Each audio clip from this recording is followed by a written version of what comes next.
On the 7th of August 2015, Reddit user Is There Life After Lyme made a post in the Lyme disease subreddit recounting her terrible experience with the ailment, writing, "Lyme disease has ruined my life. I was diagnosed by an LLMD last year with congenital Lyme disease, as well as several co-infections after several years of suffering with horrible brain fog, depression, vision problems, and memory loss. I was so happy to finally get a diagnosis. Since then, I have been getting treated, but I have not gotten any better at all. I am a single working mother, and between visits to my LLMD and the formulas I buy from her and paying for things for my child, I am struggling to stay afloat. I do not have health insurance, and it's getting to the point where I'm looking into food stamps. My LLMD tells me that I will get worse if I stop the treatments now because the bacteria are smart. There are no other LLMDs in my area, so I can't go for a second opinion, and it's useless to go to a traditional doctor where I'll just be laughed at.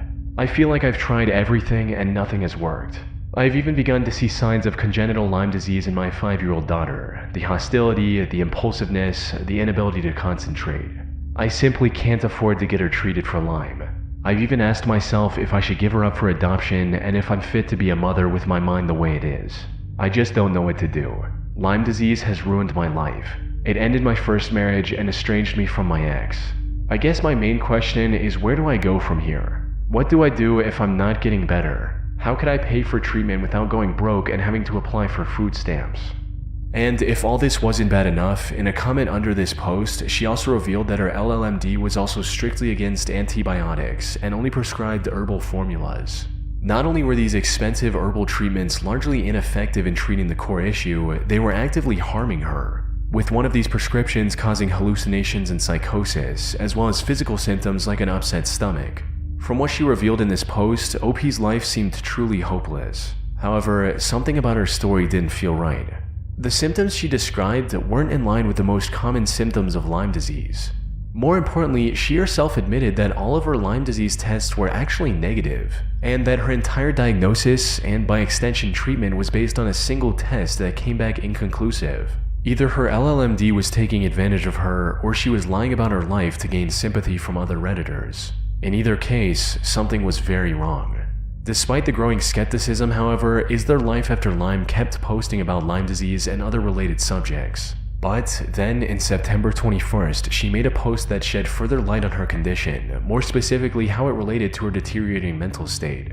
In it, she recounted a psychotic episode she experienced at the grocery store earlier that week, where voices were screaming at her to buy specific things or they would hurt her. Most users who saw the post urged her to seek professional help, which would have likely helped her get her life in order. Surprisingly, she agreed with these suggestions, promised to admit herself into a psych ward, and stopped posting entirely. Unfortunately, by the time she returned in 2016, her mental state had somehow gotten significantly worse. She started rambling about random conspiracy theories relating to everything from the child-free subreddit to the Pizzagate conspiracy and how it all relates to Lyme disease. Is There Life After Lyme had officially gone off the deep end, and her situation was getting worse with each passing day. By 2018, her posts had become completely unreadable. These nonsensical posts were occasionally interrupted by her disturbing cries for help as well. But she didn't respond coherently to anyone who reached out to her, which was extremely concerning for many.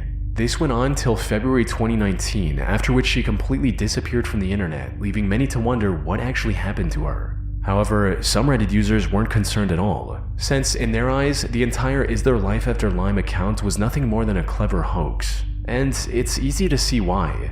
There were quite a few inconsistencies in her posting habits that hinted at the whole thing being fake.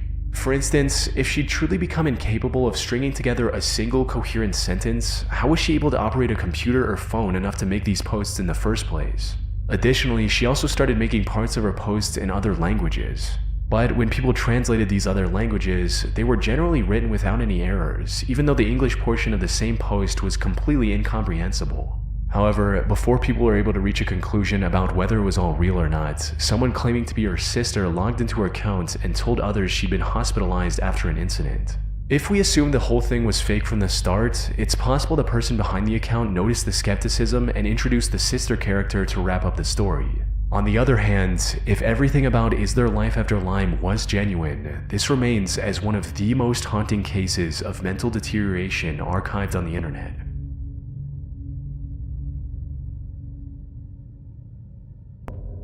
On October 27, 2019, a newly created Reddit account named Snapped Fingers made a post on r/advice looking for help with his deteriorating mental condition, stating, "Seeing and hearing things that aren't there. Lately I have been seeing and hearing things that aren't there even more than normal. Most of the time it's small things like seeing spiders on me in my peripheral vision only to look at them and they disappear. Other times when I'm in bed, this thing about the thickness of a big fist pops up like a big snake on the side of my bed and looks at me only to dart back down out of sight. Whenever I investigate, nothing is there. Rarely, there's full body visual hallucinations. The last one was from a couple years ago when I was taking out the garbage. The silhouette of a child crunched down on all fours charged me only to disappear when I looked at it. And before that, there was a large, fleshy, naked, featureless figure slowly walking on all fours in the room down the hall, approximately the average size of a man." The OP then went on to describe how he'd had similar audio-visual hallucinations since he was a child, and how the situation was getting worse as of late. Unfortunately, he didn't seem to have anyone in his life he could rely on. According to the OP, his relatives dismissed his condition as something supernatural, and his friends, quote, kicked him to the curb, suggesting he might have had a falling out with them. The OP also described his reasoning for not getting a medical diagnosis, as to him it felt like the doctors were treating him like a science experiment. This post alone painted Snapped Fingers as a deeply troubled person who was likely suffering from severe schizophrenia and possibly other mental illnesses as well. However, this was just the beginning of the deeply disturbing spiral he would eventually descend into. Starting from his very next post on r/confessions titled, "Saw someone get run over by a train and didn't feel anything." Things drifted from mental hallucinations to physical harm from that point on, with Snapped Fingers asking, "If I bite off my own finger, could it be reattached or attached somewhere else?" The OP also shared a story of a painful experience he had to go through because of his condition, reading, "In 2008, I stuck a power drill into my arm. Sometime back in 2008, I was putting together a shelf when this large black mass came out of nowhere and engulfed my unoccupied arm. I didn't see it till it was right up on me. It scared me so badly, and it was coming up from my arm for my face. So I started jamming the drill into it. On the second strike, I hit my arm and the hallucination dissipated." Concerned users once again urged the OP to seek medical help, but he declined it once again, stating that he didn't want to end up in a mental asylum or become an experiment for doctors again. However, while he rejected most of the normal advice under this post, the one comment he agreed with suggested a fairly absurd explanation for OP's situation, suggesting that maybe the OP could see into another dimension. This was odd considering his earlier reservations about the clearly untrue supernatural beliefs of his relatives. But for some unknown reason, this one comment struck a chord with him, resulting in him spiraling out of control and eventually adopting the belief that his hallucinations were caused by some interdimensional beings. Much of this new belief was fueled by equally mentally ill or outright delusional individuals he befriended on platforms like Discord. But in Snapped Fingers' broken, mentally ill mind, he'd finally found the truth. So he began inquiring about how to deal with these so-called interdimensional beings, what was the best way to banish them, and what he had to sacrifice to make these beings leave him alone. Now, it's unclear if people giving him these ideas genuinely believed what they were saying, or if they were just trolls who were taking advantage of OP's mental illness to see how far they could push him. Regardless of their intentions, however, the end result was the spiraling of a vulnerable young man who now believed that there were, quote, interdimensional hell portals in the Paris catacombs, and that his duty was to close said portals. He even started denying having schizophrenia in favor of this false belief. To make matters worse, Snapped Fingers actually ended up traveling to Paris in May of 2020 to achieve his newfound goal, and apparently stole a car to do so. On the 5th of May, he made one final post before entering the catacombs, stating, "We'll be entering the catacombs in a few hours-ish." Before, someone had asked about a time frame for when I'll post an update, and while I don't know how big the catacombs are, my guess is maybe a day or two before my return with videos. I've taken some test footage while I was held up inside a dumpster the other night, and the quality honestly isn't that great, but it's alright. To make up for the quality of the video, I will take more footage while I'm down there. However, the update never came, leading many to believe that the OP had likely gotten lost and passed away from exhaustion or dehydration inside the catacombs. For those who don't know, the Paris catacombs stretch over 186 miles or 300 kilometers, most of which is completely unexplored. Entering these unknown sections is pretty much a death sentence for even experts on the location, let alone a complete rookie like the OP. But to everyone's surprise, Snapped Fingers actually made a comeback almost 2 years later in May of 2022. It seemed he somehow successfully found his way into the catacombs, explored them for a while, and then managed to find his way back. He made a post admitting that there were no portals or anything of that nature in there, followed by a final post meant to give everyone invested in his story some closure. And while he didn't go into details of what happened after he entered the catacombs, he did seem to be on the right path, stating, "Without going into much detail, I am not dead, and even though things are not perfect, I am always improving despite minor hiccups here and there. But as I said before, I intend to distance myself from this and will take the necessary steps to achieve that in order to return to normality."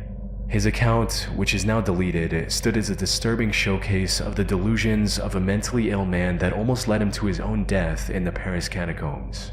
Hopefully he was able to get the help he needed and is doing much better in life. April Bever was a 45-year-old woman who lived in the city of Broken Arrow, Oklahoma with her husband, 45-year-old David Bever, and their 7 children. April was the primary caretaker of her family, as well as the teacher for her homeschooled children. In addition to this, she also liked browsing Reddit, where she went by the name of Aoki Mom. Given her otherwise busy lifestyle, Reddit was one place where she could talk to other like-minded people and make new connections, though many of her posts revolved around the love she had for her children. On a post discussing the financial benefits of not having any kids, April wrote, "I have 7 children and we have always lived on one income and have never had any government assistance or needed it. We have a 4,700 square foot house, 2 newer cars, and my kids do not do without. There are childless people that do not have this. Life is about making good job or income choices and then making the best money choices based on your income. I would never give up having any of my children so I could have more money. They are amazing people and the world would benefit by having them in it. And nothing I could buy or invest in could compare to giving a person a chance to have a life." Put simply, there was nothing April treasured more than her family. Sadly, her time with this family was cut short in 2015, in what would later be remembered as one of the greatest tragedies of Broken Arrow, Oklahoma. On July 22, 2015, the Broken Arrow Police Department received a 911 call from 12-year-old Daniel Bever, April and David's 3rd son. Broken Arrow 911. Hello? Hello. Hi, where are you at? Broken Arrow, Oklahoma 7411. What address? 709 Magnolia Court. Okay. Are you the only one there?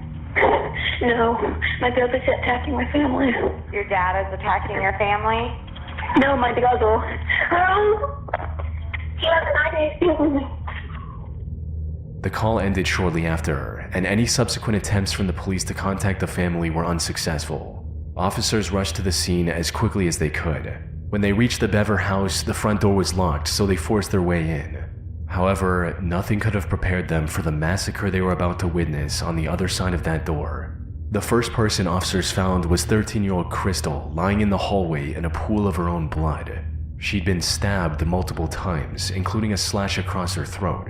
Despite her injuries, however, she was conscious and managed to tell the officers that her 2 older brothers, 18-year-old Robert and 16-year-old Michael, were the ones responsible for everything. Further inside the home, officers found the remains of the rest of the family, all with dozens of stab wounds. April was in especially rough shape, with a later autopsy report confirming over 48 wounds on her body. The only one left unharmed was the youngest, 2-year-old Autumn. However, Robert and Michael were nowhere to be seen. Fortunately, investigators were quick to determine that they might have escaped from the back door, and it wasn't long before the 2 were located and subsequently arrested, hiding in the woods behind their home. When asked about it, Robert said that he was proud of what he had done. Later interrogation also revealed their motive, which boiled down to imitating the actions of other mass murderers they had read about on the internet. They wanted to start with their own family and then leave a trail of blood across many states. Fortunately, they were caught before they could execute this plan completely. They stood trial multiple times over the next few years and were found guilty on the charges filed against them. Michael was sentenced to 5 consecutive life sentences, while Robert was given 9 for being the primary mastermind behind the crime. Aoki Mom's Reddit account and subsequent posts are now left abandoned, seen in a much more disturbing light following the massacre that took place over a decade earlier. On March 6, 2017, a rather concerning post was uploaded to Reddit titled, "Found Cry for Help on Reddit from Thai Factory Worker." This post was referring to the comments left by a user named FujiTagaikin001 on seemingly random threads. There were 44 comments in total, with the first one appearing on r/promos on February 22, 2017. And with a single exception, all contained the same words. I face too serious problem of human rights at FujiTagaikin, Thailand. Please help me. Searching for FujiTagaikin, Thailand on Google leads to a factory of the same name. And while the factory is located in Thailand, the company that oversees its operations is Japanese.